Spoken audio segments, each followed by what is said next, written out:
Welcome to this week's edition of Finweek Money Matters, the show that helps you manage your finances. I'm Nozi Pumbanjwa, and in today's show, we'll discuss the outlook for Sasso, and we'll be getting some business and networking tips from entrepreneur Silebogo Molefe. He goes by the name of Lebo. I'm told he is the founder of the Hookup Dinner. We're also joined by a number of experts who will be talking all things technology. So it's going to be an exciting show coming up shortly. But right now, let's have a quick look at our trend of the week.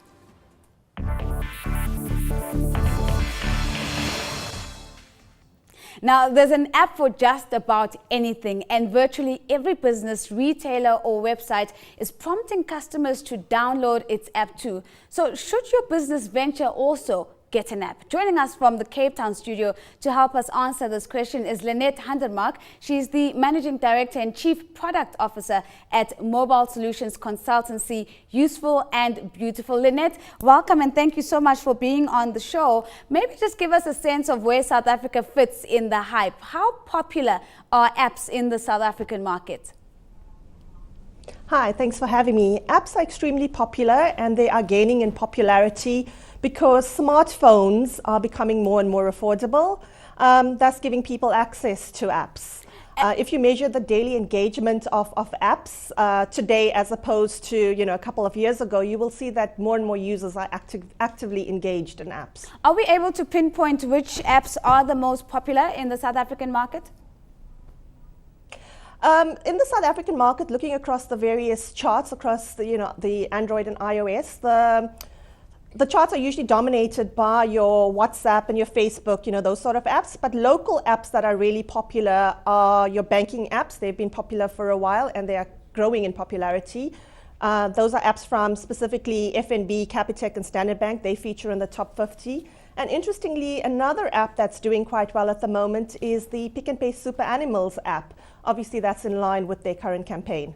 That's really interesting. And of course, Lynette, you spend your day advising businesses on their app strategies. So surely you have a view on whether all businesses actually need to have apps.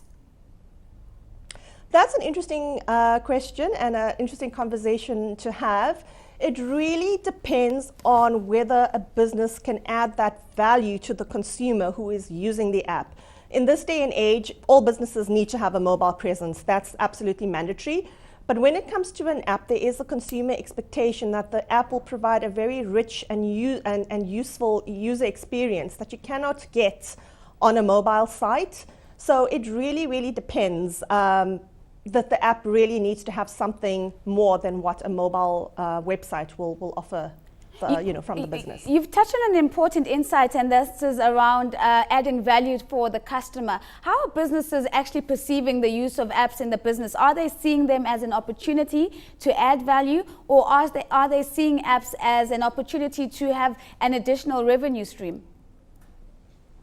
Again, it depends on the type of business. Most businesses today use apps as an add-on service to complement their ecosystem and to contribute to their omni-channel strategies. For example, retail apps. They are there to aid with the path to purchase, whereas some businesses use apps purely for a revenue stream, and that's typically your on-demand services like your Uber, where the app is the actual business. So certainly different strategies for different companies, but perhaps let's also talk about those companies that you think are well positioned to leverage an app. What are the first starting blocks when you begin to build an app for your business?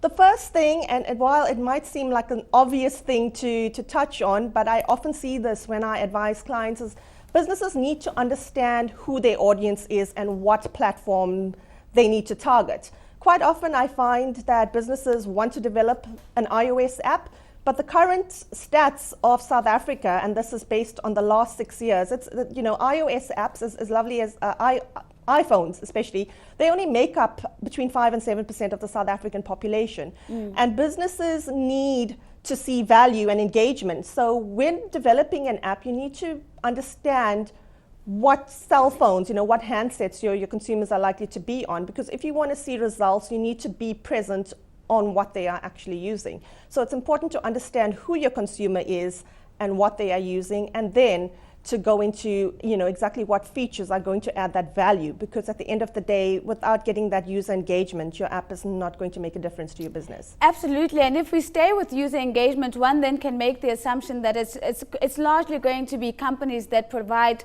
products or services where there's a high concentration of urban consumers who are tech savvy. What about businesses that are perhaps looking at more outlying areas and servicing or giving products to consumers that are not in urban centers? Should they possibly redirect some of that focus to other strategies rather than apps? Again, it really depends on what that consumer market is. As mentioned earlier, because handsets these days, smartphones, are becoming far more affordable. So you find the consumer is, they want to have the latest handset that they can afford.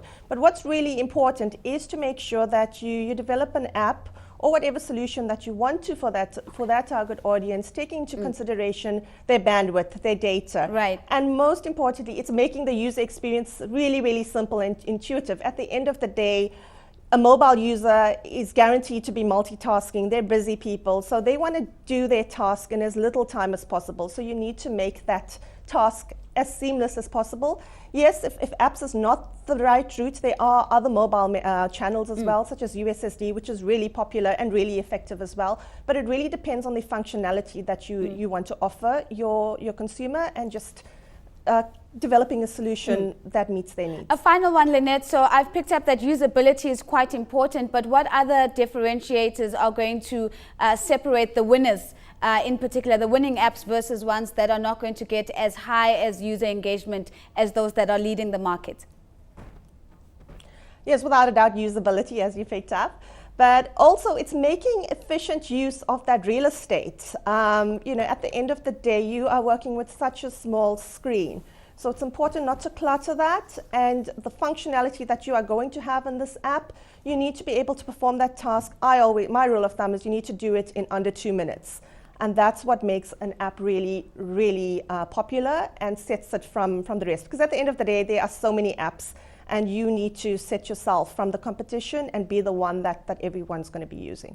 Be the one that everybody wants to be using. A very big thank you to Lynette Handemark, Managing Director and Chief Product Officer at Mobile Solutions Consultancy, Useful and Beautiful. We stay in Cape Town now, but we're moving on to our